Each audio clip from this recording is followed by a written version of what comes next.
வணக்கம் மக்களே. 25 தொகுதிகள் கேட்ட அன்புமணி, பாண்டா போட்ட கண்டிஷன், பாமக யார் பக்கம்னு இந்த வீடியோவில் பார்க்கலாம் வாங்க. தமிழ்நாட்டில் அடுத்த ஆண்டு சட்டமன்ற தேர்தல் நடைபெற உள்ளது. இதற்கான பணிகளில் அனைத்து கட்சிகளும் ஈடுபட்டு வருகிறது.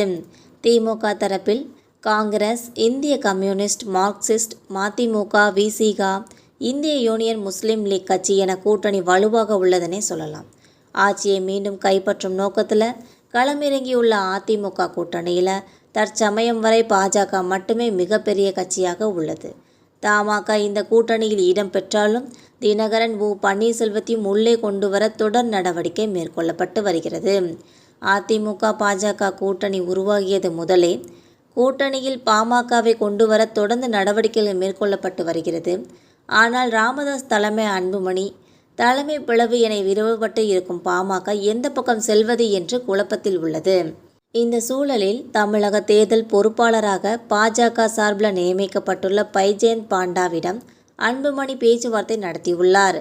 அப்போது அதிமுக பாஜக கூட்டணியில் பாமக இடம்பெற வேண்டுமானால் 25 சட்டசபை தொகுதிகளும் 1 ராஜ்யசபா தொகுதியும் ஒதுக்க வேண்டும் என்று பேச்சுவார்த்தை நடத்தியுள்ளார். மேலும் தேர்தல் செலவு குறித்தும் பேசப்பட்டதாக கூறப்படுகிறது. அன்புமணியின் 25 தொகுதிகள் கோரிக்கையை ஏற்றுக்கொண்ட பைஜெயந்த் பாண்டா அவர்கள் ஒரு நிபந்தனையை முன்வைத்துள்ளார். தற்போது பிளவுபட்டுள்ள பாமக ஒருங்கிணைந்த பாமகவா, அதாவது ராமதாஸ் ஆதரவுடன் கூட்டணிக்குள் வர வேண்டும் என்று கூறியுள்ளார். அந்த நிபந்தனையை ஏற்றுக்கொண்ட அன்புமணி அவர்கள் இந்த விவகாரத்தில் தனது தந்தை ராமதாஸ் முரண்பட்ட கருத்துடன் இருப்பதாகவும் அவரை சமாதானப்படுத்தினால் தனக்கென்று சிரமம் இல்லை என்று தெரிவித்துள்ளார்.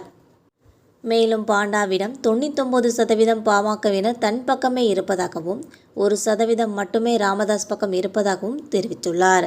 ஆனாலும் பாண்டா ராமதாஸிடம் மீண்டும் பேச்சுவார்த்தை நடத்தலாம் என்று கூறியதாக தகவல்கள் வெளியாகியுள்ளது.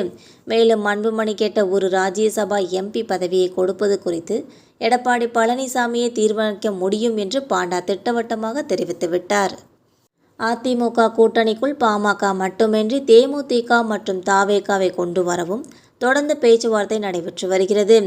கரூர் சம்பவத்திற்கு பிறகு கூட்டணிக்கு தயாராகியுள்ள தவேகா பாஜக இடம்பெற்றிருப்பதால் அதிமுகவுடன் கூட்டணி வைக்க தயக்கம் காட்டி வருகிறதுனே சொல்லலாம்.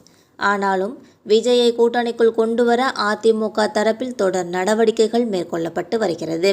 எடப்பாடி பழனிசாமி தலைமையிலான கூட்டணியில் பாஜக, பாமக, தேமுதிக, தவேகா, தமாக ஆகிய கட்சிகள் ஒருங்கிணைத்து தேர்தலை எதிர்கொள்ள அதிமுக தரப்பு ஆர்வம் காட்டி வருகிறது.